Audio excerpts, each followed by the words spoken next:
On behalf of the Office of Executive Education here at the Stanford Graduate School of Business, we'd like to welcome you to today's webinar. My name is Dina Vineski, and I will be your moderator. We are excited to have Professor Huggy Rao here with us today to discuss his new book, Scaling Up Excellence, which was written with colleague Professor Sutton. This webinar is organized to give you a taste of the executive education experience. Huggy will present a partial session on his book, and just like in our classrooms, we'll take questions throughout. If you were here with us in beautiful California, you would also have the opportunity to talk with Huggy, other faculty, and your fellow participants at breaks, meal times, and in other interactive sessions.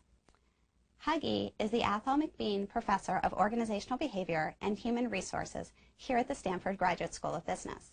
He's also the director of the Managing Talent for Strategic Advantage program and co-director of the Customer Focused Innovation program. Huggy has been published widely in the fields of management and sociology. His research investigates the role of social movements as motors of organizational change in professional and organizational fields. Huggy teaches MBAs and executives, and he also consults for major corporations, nonprofits, governmental organizations on leading organizational change, building customer-focused cultures, organization design, launch to liquidity, and also scaling up excellence. Huggy, thank you very much for being here with us today. I really loved your book, and I can't wait to share it with everyone. Thank you so very much, Dina. It's a delight to be here this morning, and welcome everyone, and thanks for taking the time to join the webinar.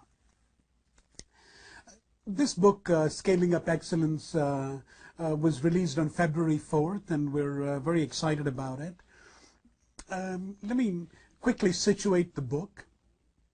The book was actually born really from an executive education program.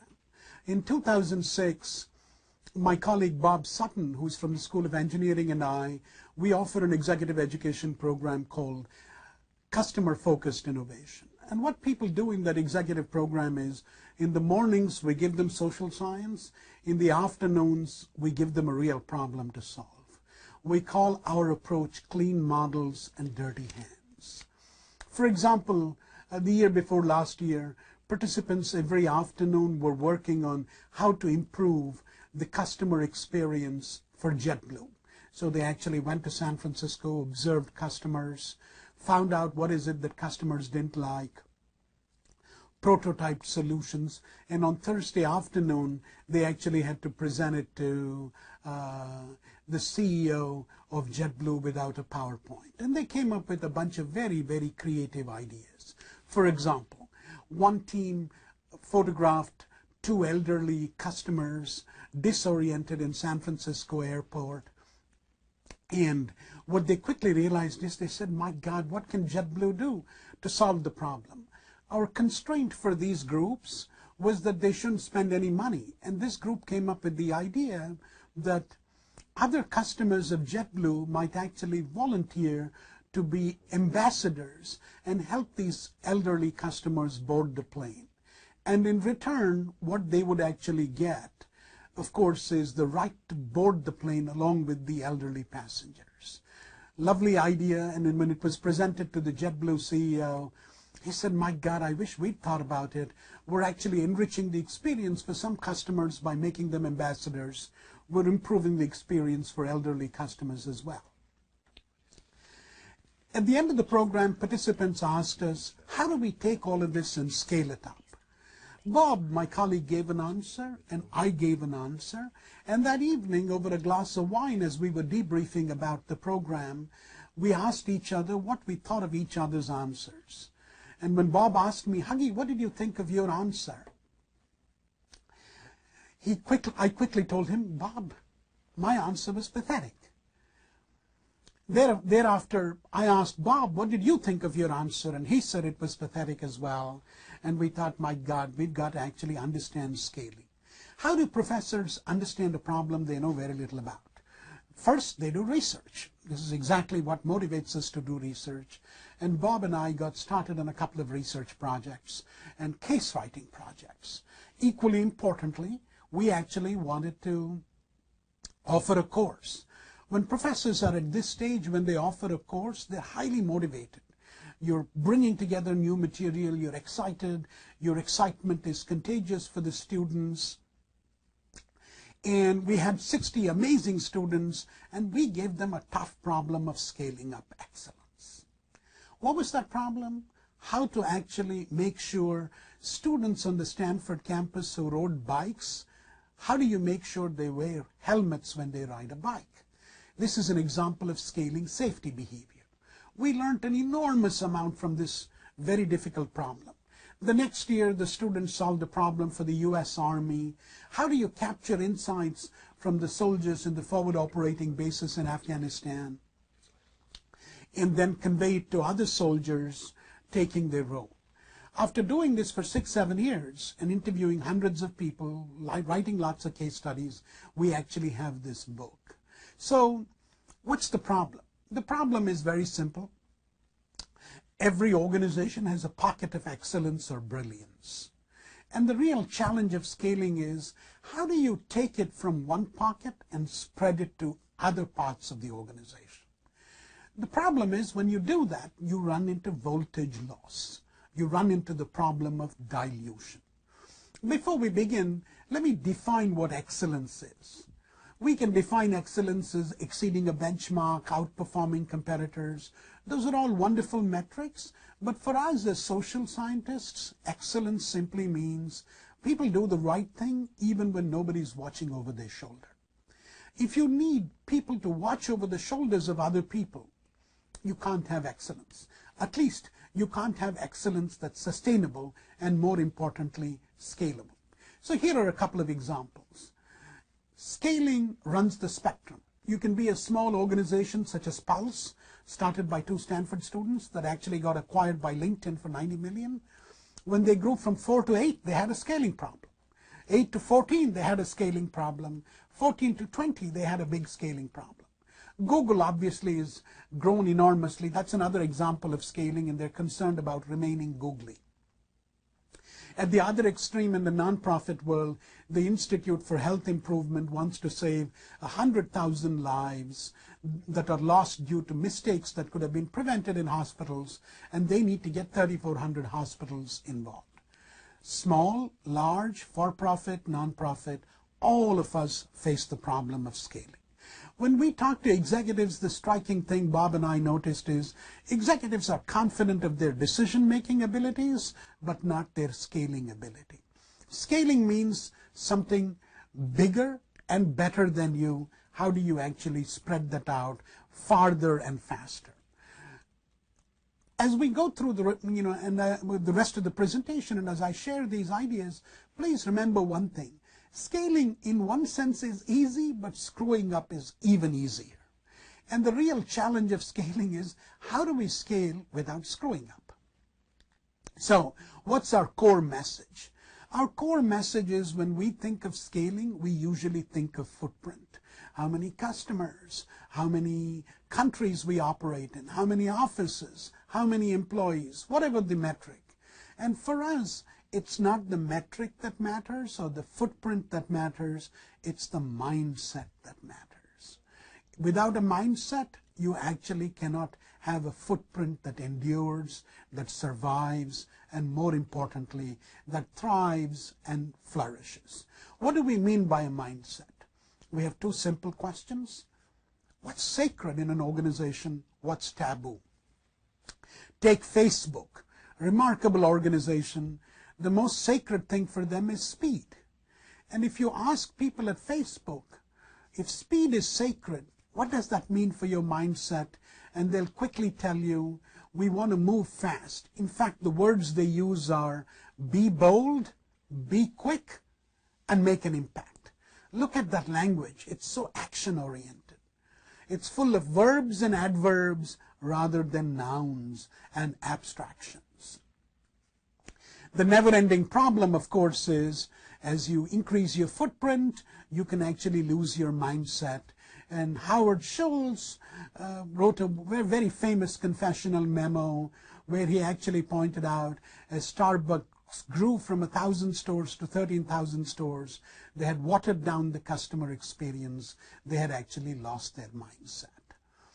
Now, One organization's mindset may not be the best for you. Speed matters for Facebook, but as one VMware executive told us, we can't afford to be fast because we're writing software for nuclear submarines. We don't want to move fast and break things. We want to actually be systematic and careful. So you've got to ask yourself, what's sacred, what's taboo, and translate that through verbs and adverbs into your own kind of mindset. But the most important thing about excellent organizations is they're relentlessly restless. Here's a picture of Brad Bird, a famous director at Pixar, and Bird talks of the fact that in excellent organizations, people are always saying they can do better, they can do more. What I'm going to do is spend a little time sharing with you our big lessons, a couple of choice points. We won't be able to go through all of the principles. I'd encourage you to, take a look at the book. And before we sort of get to the big lessons, the one thing I sort of want to point out is it's been very heartening to see the responses of executives who've actually been reading the book. Let me focus on two. One executive who went through one of our executive programs wrote back to me and said, "Thank you for really doing this. If I'd read your book a month before, I'd have actually taken the job of a CEO that I was interviewing for." A couple of days later, there was a young school teacher from Georgia, and this person said, "Look, I'm in rural Georgia. We heard you on NPR, and I realize we need to scale excellence in our schools." So she's actually bringing parents together and busy scaling up excellence there. I mention these two examples as bookends, if you will, of what this book could potentially mean, and more importantly, what it could mean for you as you think of scaling up excellence. So what's our big lesson? Big lesson one is scaling up excellence is not just an air war, but it's really a ground war too. What do we mean by an air war? In most organizations, the larger the organization, the more likely that people actually unleash a blizzard of PowerPoints. Senior executives go on a roadshow to 50 cities. They tell everybody about what the campaign is to scale excellence, but then nothing happens. And the reason that nothing happens is we haven't thought of the ground war. Ground wars have to do with messiness, surprises, troops on the ground. And if I can use that metaphor, all the time what you want to think about is how do we actually fight the ground war of excellence? Let me give you one simple kind of example.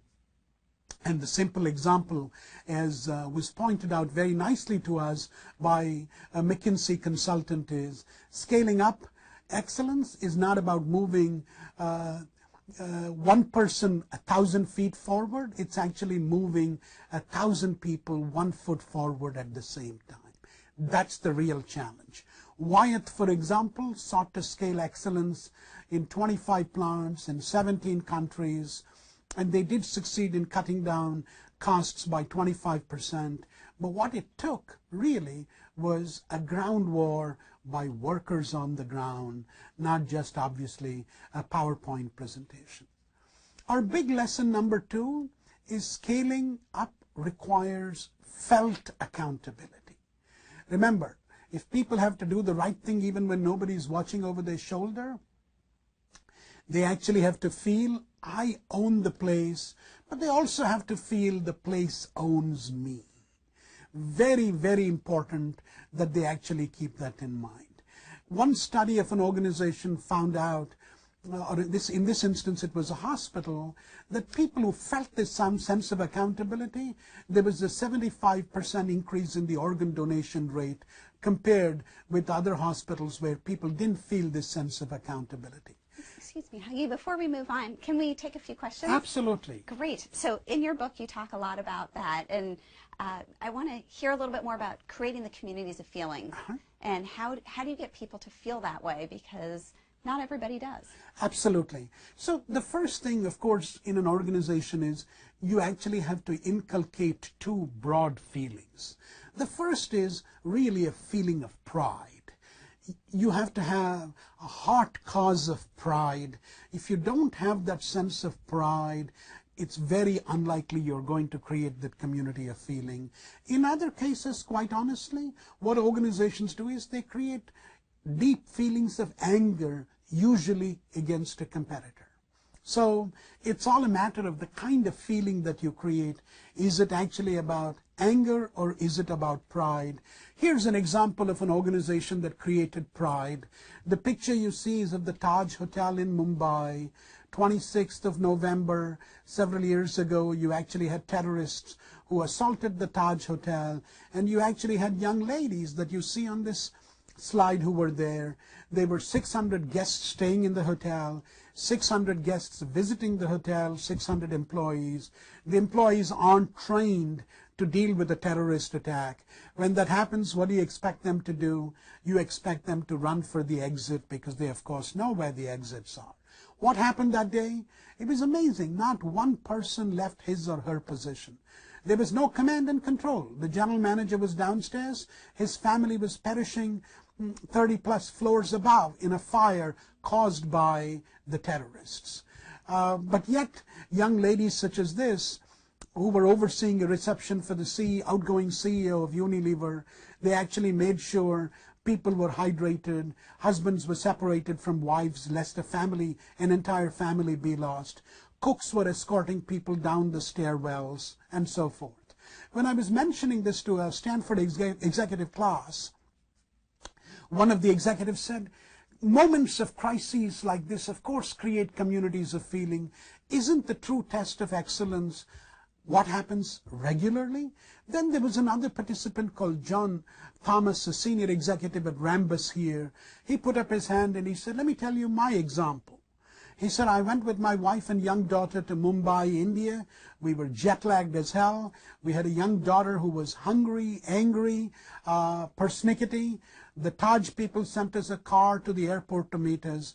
And as we were driving back, it was a long drive, the baby was crying inconsolably, and we were thinking, oh my God, we've got to check in, we've got to go through this entire rigmarole.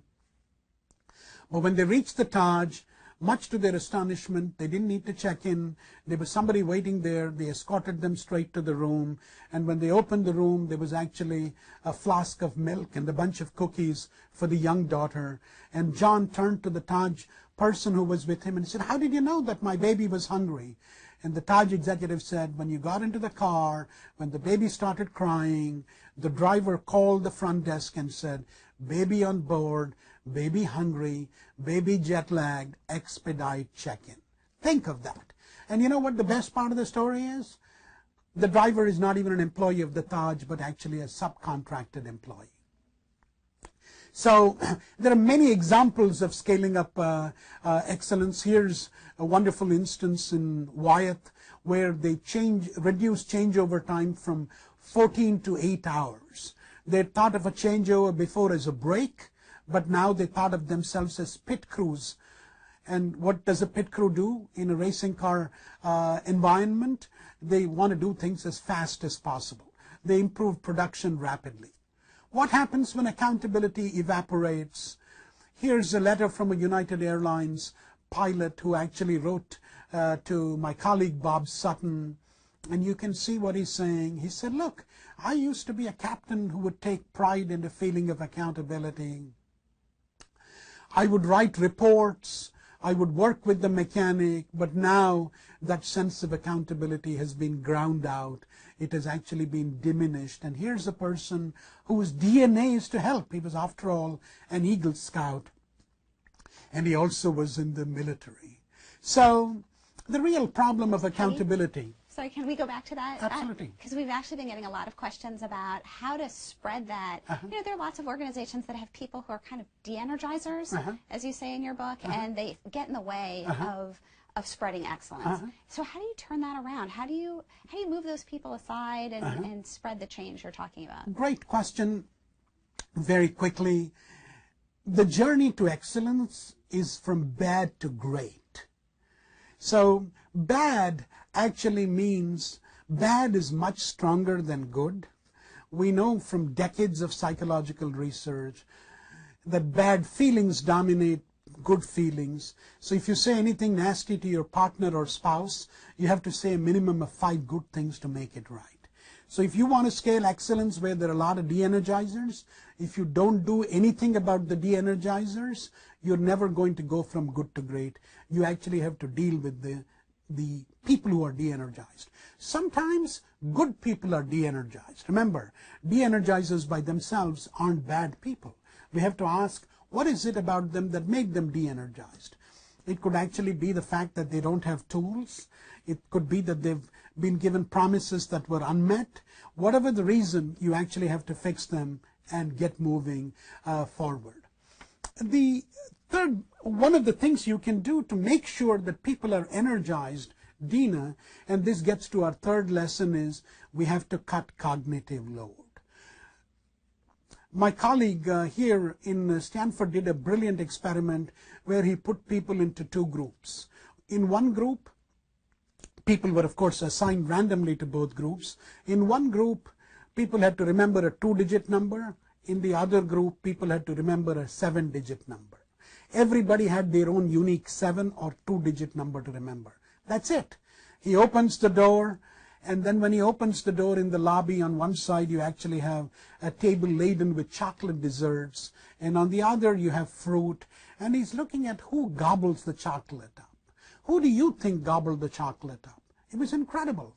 People asked to remember a 7-digit number were the first to gobble the chocolate up, and in large quantities. What about the people who actually had 2 digits to remember?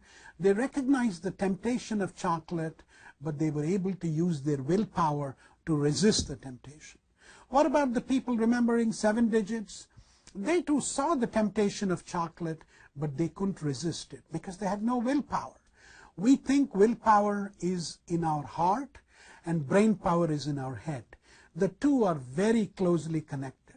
If I occupy your brain power, you're not going to have a lot of willpower. And what do we do in organizations? We occupy the brain power of people, and then we give speeches to people and say, use your willpower. Can they? They can't. So what is it you should do to energize people? Cut load. Here's a lovely example in one R&D organization where they cut the number of reports from 94 to 4. Now, the other important thing about scaling is what gets you to one place doesn't actually allow you to get to the next inflection point. At IDEO, down the street from us here in California, in Palo Alto, they used to have an all-hands meeting when they had 60 people. When they tried to do it with 150, they ran into difficulties. They actually had to improvise and do things differently. So I'm going to turn to you again, Dina, and see if you have other questions, and maybe we can fold in a question or two before I proceed. Wonderful. Well, we've had a lot of questions. So one is about how new technology has changed the scaling, and so mobile phones and distance working. Could you talk to that a little bit? Great questions. So if you take mobile phones, there are two elements here about technology. On the one hand, technology has increased multitasking. Multitasking, of course, increases cognitive load. There's actually been a raft of studies that show that people who multitask actually underperform when compared with the other people. So we actually have to be a little careful of multitasking consequences of technology. On the other, you can actually use technology to scale as well. We just finished writing a case study about a brilliant couple, Shannon May and her husband Jay. They have the goal, think about the pride it creates, of changing the lives of 10 million people in Africa. They're right now in Kenya. How are they doing that? They're actually creating that kind of impact by creating schools. Now, what have they done? They're using technology very cleverly. How many people are there in a school? Most of the schools don't have any administrative overhead. There's just one academy manager. You don't need a person to collect the fees. You can pay fees by mobile phone, for example. What about the teachers? They've actually trained people and hired people who aren't professional teachers, but they've actually repurposed something that looks like a Nook, and every teacher has the Nook. So, for instance, if you and I, Dina, are teaching, let's say, grade 8 at 2 different schools, and it's exactly 10:30 in the morning, we can actually figure out what we should be doing at 10:30 that morning so that you actually have a very standardized outcome in all of the schools, irrespective of the number of schools that you have. They now have 250 schools, and it's amazing the number of things they can keep track with this technology. Do you have time for one more? Absolutely. So there's been a lot of questions from actually around the world about how to make people feel that they belong, and people who do feel like they used to be energized but now they're de-energized, and so that brought up a lot of questions. Can you tell a few more stories about how to turn things around? So the most important thing is when you want to energize people, here's the thing. Most executives immediately go into air war mode. They give a speech and say, let's be great. But, that's not going to do very much. Instead, if you really want to energize your employees, the first place to start is think of what's the gift you're going to give them. And when I say gift, I don't mean a check. I don't mean a bonus. Take away a bunch of meetings that everybody hates going to. Take out reports that everybody hates completing, which serve no purpose. Take away the chain of approvals that people need to actually manage before they get to do anything. You do those kinds of things, you're telling people, I know you're a great person, I know you're a smart person, we are trusting you, and what they will do is they will actually respond 100-fold. Let me take you to China and the example of Haier. And one of the amazing things at Haier was they had quality problems. They were making refrigerators that weren't up to par. What does a normal organization do when you have quality problems? You say, let's hire black belts, brown belts, red belts, blue belts, green belts. And then you have this apparatus that is the quality machine. What did these people do? They actually looked at it and said, wait a minute, before we get there, let's actually think of something that's way more important to a worker. And those, in the case of the Haier factory, were the bathrooms. The bathrooms were terrible. They were foul-smelling. They were fetid. But most importantly, what did they convey to people? What they conveyed to people was, nobody cares about you. So if nobody is caring about you, how can you expect them to care about the customer? So what did they do at Haier? In order to energize the employees, they began by fixing the bathrooms. Then, of course, the workers were in a position to take advantage of the quality tools and then improve the quality of refrigerators. If you will, the bad bathrooms at Haier, they were the broken windows at Haier. So if you're thinking of a simple technique, Dina, to energize people, ask yourself, what are your broken windows? Start there. Don't start by giving grand declarations and grand speeches. Great. Other questions? I'm happy to take a few more. Great. Wonderful. Let's see. Yomi asked the challenges of scaling when you have poorly educated people. And I know that you've got a case study. Yeah. So that's a great question, because the real challenge of excellence is, how do you get extraordinary performance from seemingly ordinary individuals? So let me give you one, powerful sort of example. So this is a company that one of my colleagues, Jin Wang here, wrote a case study about called Tamago-ya in Japan.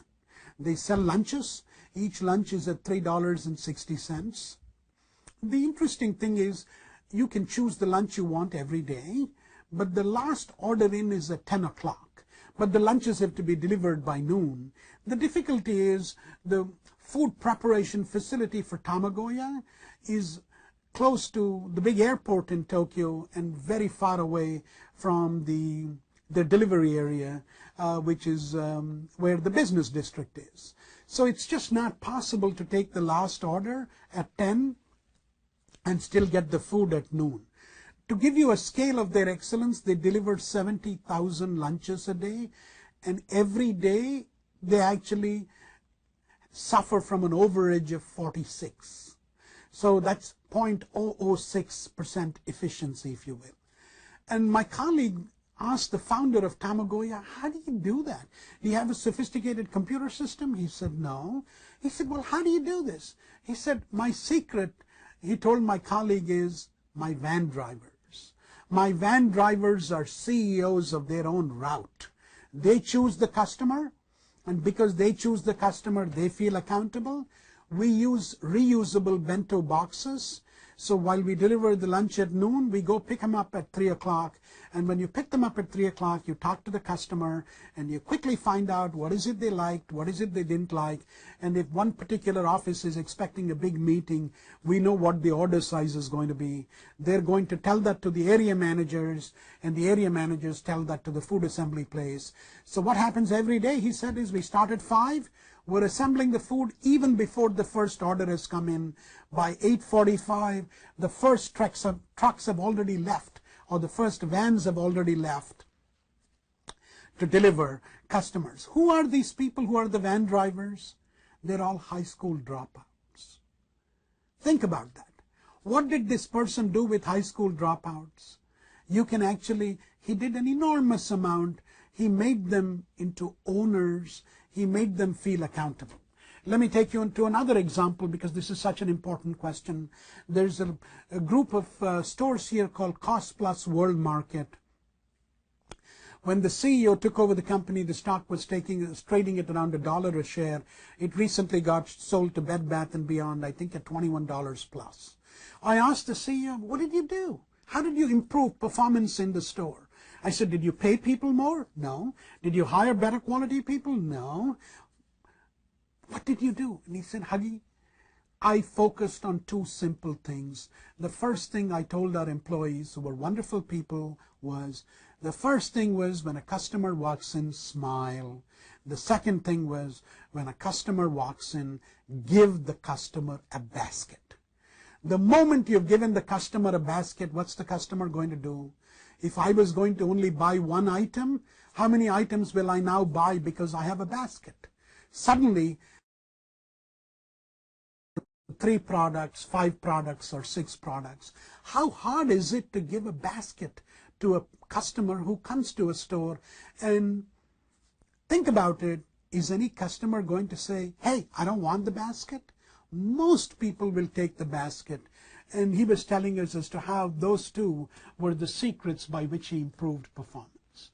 A couple of other questions, because I want to respond to their concerns rather than march through the material. Wonderful. Well, I think a lot, just to let everyone know, a lot of these questions are getting to the material that are in your deck anyway, so I don't want anyone to feel like we're missing something from you. Thank you. So here's a good question.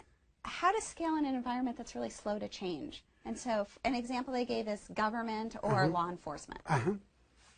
So, those are, again, wonderful questions. When you think of, government and law enforcement, what you want to actually do is, before you scale, the first thing you want to make sure is, the secret of smart scaling is making sure you try things out first before you scale. Because if you don't do that, you actually run into difficulty. So let me give you a lovely example. These were our Stanford students who actually are working now with the social service agency that's part of the government in the city of California. So what happened in the city of San Francisco, sorry. So what happened, they found that people were actually applying for benefits. And what was amazing was people had to go through a number of hoops in order to actually go and get these benefits. But at the end of it, even though a lot of people had gone through the course, 50% of them didn't actually get the benefits. So how do you actually change such an organization? What did the students do? It was incredible. They actually took a Winnebago and they asked all the various people who touched an application to actually come to the Winnebago, and they took the Winnebago and went to a part of San Francisco, and they asked people and say, come apply here. As soon as they started applying, you could actually see person number 1 who touched the application. What did that person do? Person number 2 who touched the application. What did that person do? Was there a manager who had to certify? Was there a supervisor who had to oversee? They quickly created a journey map of where all the difficulties were, where all the delay was. And once they did that, very quickly they realized, my God, we can actually scale things better. We can do things faster. So that's one example. Our students did a very interesting thing with the U.S. Army. So, for example, if you're in the forward operating base in Afghanistan, soldiers rotate out, new soldiers take the place. If you're a new soldier, you need to learn from soldiers who've been there before you. What was the modus operandi before? The modus operandi was to give each soldier a big questionnaire to fill. How many of them are actually going to fill the questionnaire? What was the idea people came up with? They said, hey, maybe the best way is to actually get peer-to-peer communication. You don't need somebody to fill the questionnaire in the Pentagon and send it to somebody else in the Pentagon bureaucracy, somebody to analyze that, and then somebody to give it to the soldier. Why can't we create a direct line of communication between the frontline soldier, let's say at a base in Herat in Afghanistan, and the company that's actually going to take over from them? What you do is you give them 15 minutes on the web, and you say, please tell them 4 or 5 stories that best describe your experience here. In return, what do the soldiers in Afghanistan get for helping their comrades who are going to take over their position? You spend 15 minutes with them, you get 30 minutes more of access to the web so that you can actually talk to your near and dear. What do you think was the motivation of people? Obviously, they very much wanted to do that. So those are a couple of examples of government, if you will, where you can actually make changes and scale excellence as well. Other questions? I love these questions. Oh, good. Well, I want to get to your Buddhism and Catholicism, because we have some questions about that too. So maybe if we move on to that. Sounds great. And I will ask, do you want me to ask a question? We can just flip to the slide?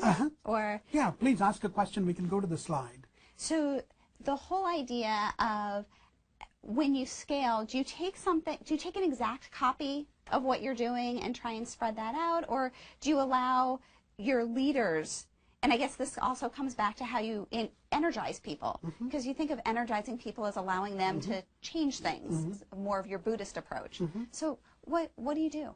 That's a great question again. So here's the slide that I wanted to focus on. We call it Catholicism versus Buddhism. And the reason we do so is we actually have a great friend of ours called Michael Deering. He was the person who came up with this wonderful language. So we, of course, use this as a good metaphor. That's all it is. So when we think of Catholicism, the idea is you have one recipe, one model, and you replicate all the time. So a great example is In-N-Out burgers here in California. They have a very limited menu. Each In-N-Out burger looks exactly like the other one. Intel does a brilliant job when they create new semiconductor facilities. They call it copy exact. Sometimes, of course, when you copy, you run into a replication trap. Home Depot went into China thinking everybody was interested in the DIY, do-it-yourself market, until they realized consumers there didn't want to do things themselves. They wanted somebody else to do it.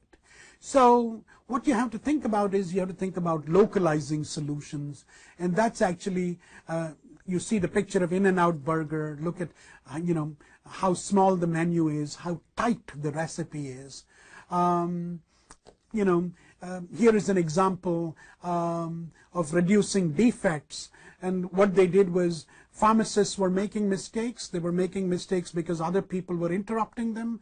The simplest way to prevent making mistakes or prevent other people from interrupting them was to give them a jacket which said, don't interrupt. You cut down interruptions. You improved, of course, performance. So I want to talk about Buddhism. Okay. So when we think about Buddhism, our goal, of course, in Buddhism is you have general principles. And the idea is it's these general principles that actually make sure you're able to localize beautifully. So let me give you an example. We have a Stanford grad called Chip Conley. What does Chip do? He used to run a chain of hotels called Joie de Vivre. And the hotels range in price. In one hotel, it's $130 a night for a room. In another hotel, it's $700 a night. I asked Chip, you have so many hotels, they seem to be spread all over. What's your approach to scaling? Chip, by the way, is a practicing Buddhist. And his take on the matter is as follows. He said, look, Huggy, I ask all of my executives the same 4 questions when they come to me with a proposal to build a hotel. The first question I asked him, he said, is, tell me the magazine that people are reading. If you tell me people are reading the New Yorker, I know exactly your audience. If you tell me your customers read Rolling Stone, I know exactly whom you're aiming for. Second question, you tell me the 5 adjectives you would use to describe their experience at the hotel. So if you say it's the New Yorker and you use an adjective like sophisticated, Chip will ask you the next question, how will the customer know that this is a sophisticated place through his or her 5 senses? Nobody should tell them. You walk in, you look at the bar, you see that the bar is like a library, you sort of instantly know it's a sophisticated hotel. And he says, I ask the next question then, how will the employee know through his or her 5 senses that this, for example, is a sophisticated hotel? So he's a Buddhist. 4 simple questions, but they're all answered very, very differently. Now, when you're a small organization, what happens is you begin as a Catholic, but as you spread wider and wider, you move towards becoming a Buddhist. And part of what you have to do is you actually have to give people guardrails and ramps to make sure they actually get to be Buddhist. Conversely, if you go to a large company, maybe this organization is a Buddhist in the sense that there are 10 different manifestations of bad behavior. There, maybe you really have to be a Catholic and say, you know, doesn't matter, this bad behavior, irrespective of its manifestations, we ought to actually avoid it. So Buddhist organizations can also become Catholic, as it were. So hopefully that gives you a sense of the texture of the problem. Yes, and actually the next question is your next slide. I think your next slide, it's on the broken windows. And so we've actually had a bunch of people who have asked about, what if you don't have the resources? And there's just so much that's broken. Where do you start? I know you talked about the bathrooms, but what else can you do? So, you know, one of the things is when you say resources, there are 2 issues here. One is it money or is it people? So the first thing is, too much money, let me point out, can be a very dangerous thing too. We think great excellence happens when there is a constraint. When there is a constraint, people improvise, people become creative. Throwing money at a problem certainly isn't the answer. The second thing is, when you have people, what you need to do is you need to free them up to do what they need to do. And I've already spoken about cutting cognitive load. So even if you don't actually have resources, ask yourself, what are the simplest things you can do? Let me give you an example. I was dealing with a bunch of Dutch executives who run banks, and I asked them, if I applied to your bank for a 400,000 euro loan, how long would it take for you to make the loan? They looked at me and they said, well, about a month. And I said, why? They looked at me and then they talked to each other in Dutch, and they said, that's because in my bank you need 28 signatures. In another bank you need 29 signatures, and so forth. And I said, why? And I said, why? And one of the things they quickly sort of mentioned was, the reason is nobody wants to take up responsibility. So think of you, if any of you were working in the bank, you're the first person looking at my application for a loan, and you know there are 28 other people who are also going to look at that application. How carefully will you actually read the application? You know there are going to be 29 signatures. You probably aren't going to read it. Now imagine you're the 29th person. Imagine you're the 29th person. You see 28 signatures before you. Are you actually going to read this application before you sign it? You probably are going to say, 28 people have actually looked at it. I don't need to look at it, and you're going to put your signature. So here's an example of 29 people, none of whom has actually looked at anything, but they've taken 30 days. What can you do? Maybe you ought to make just 2 people accountable. So this is an example, if you will. You don't need resources. You don't need money. You don't need any of these things.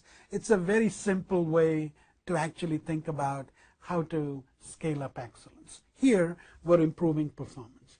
I got to tell you, these questions are great. Oh, they're wonderful. much more, I love responding to them because they make me think too, which is great. Well, then let me give you another. Please.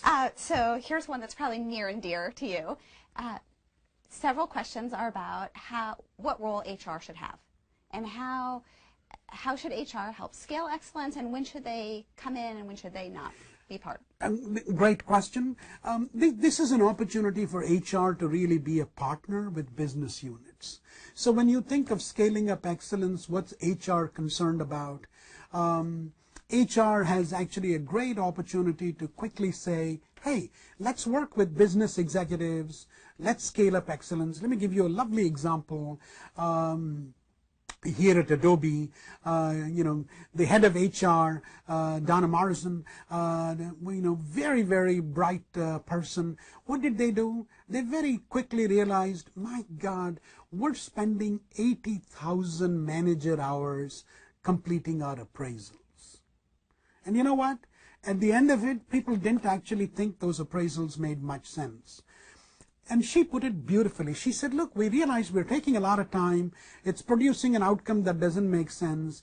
Managers are also hiding behind this technology instead of managing, which is giving feedback to their people day to day.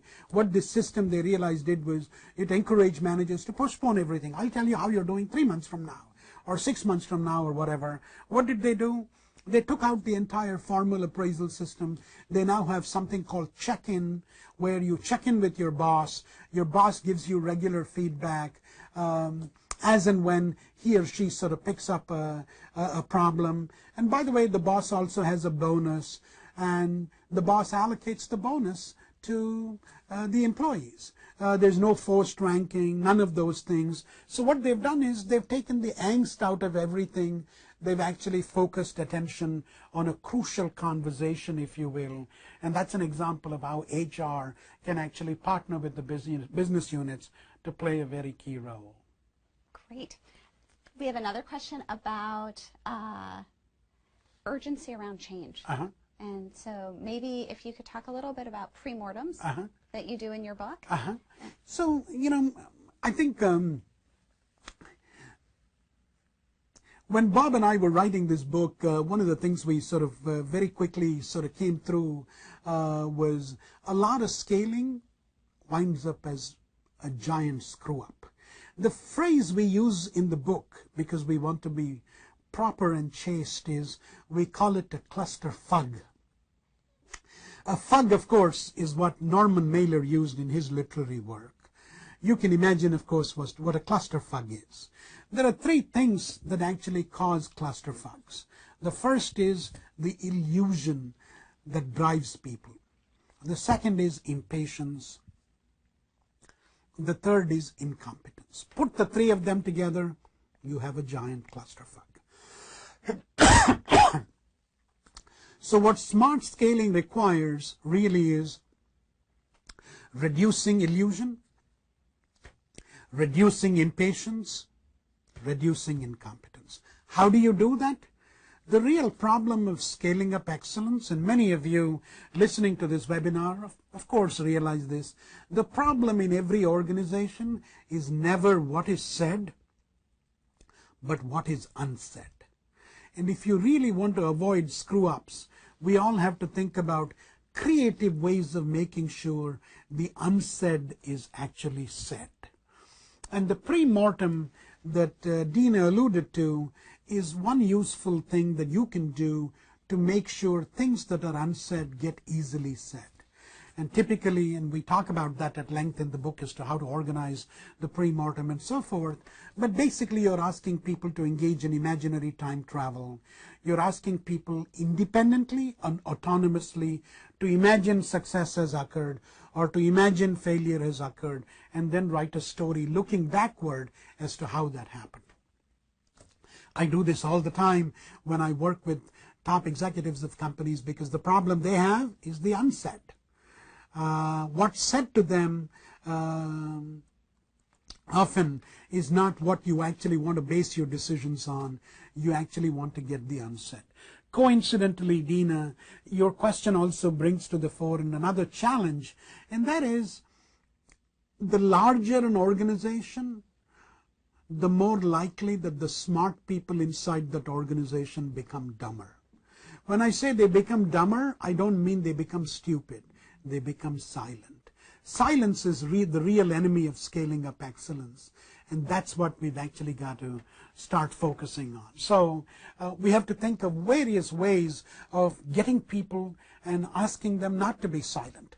The other day I was talking to a chief executive, and he was saying, what do I do? And by the way, this doesn't apply just to a chief executive, it applies to any leader. He was saying, what do I do to improve what is said, to reduce the area that is unsaid? I told him, I said, why don't you start with an upside down town hall meeting? He said, what is that? I said, instead of you doing a show and tell, why don't you ask people to ask you questions? Those questions are your best Geiger counter, way better than an employee survey. He, of course, said the first such meeting was a difficult one, but after that, he says, these questions, they give me so much more insight than any survey can. So these are all ways in which you can actually make the unsaid said. Great. We've had a lot of questions about de-energizers. I know you've touched on it already, but people are very interested in when the boss is a de-energizer, or your boss in particular, the CEO or your boss. So that's a great question. That's a great question. Now, of course, de-energizers can belong to varying types. Some of them, as my colleague Bob Sutton and co-author in this book is fond of saying, you can either be a deadbeat who doesn't do anything, you can be a no-show, you're not there. But the other thing is, you can be a jerk. Now, of course, if your boss is a jerk, or for that matter, any of these things, what employees do is they basically fire the boss. How do they fire the boss? They can't, of course, deprive a boss of his or her job. They simply refuse to contribute. Now, the question that was asked also is a very clever question in the sense that they're also saying, how do I influence somebody over whom I don't have any power? I can't give my boss a raise. I can't reward my boss. And my answer to you is, the first thing you have to ask yourself is, what is it that makes your boss feel de-energized? It's very likely your boss is de-energized at work, but maybe is very energized as part of a parent teacher group, for instance, or maybe in the sports team or the sports league, or maybe in the church or wherever. So you've got to ask them, what is it that gets them to be de-energized? And once you understand them, you can actually influence their behavior. Remember, bosses also look for enthusiasm amongst their people. If they sense enthusiasm, they're actually willing to march behind. And what's kind of very important here is learning how to influence bosses. One simple example. There are many, many in the book that I don't want to recount. One simple example is there's a lovely study done by my former colleague at Northwestern University called Galen Bodenhausen. What Galen did was Galen actually found out that bosses vary in their circadian rhythms.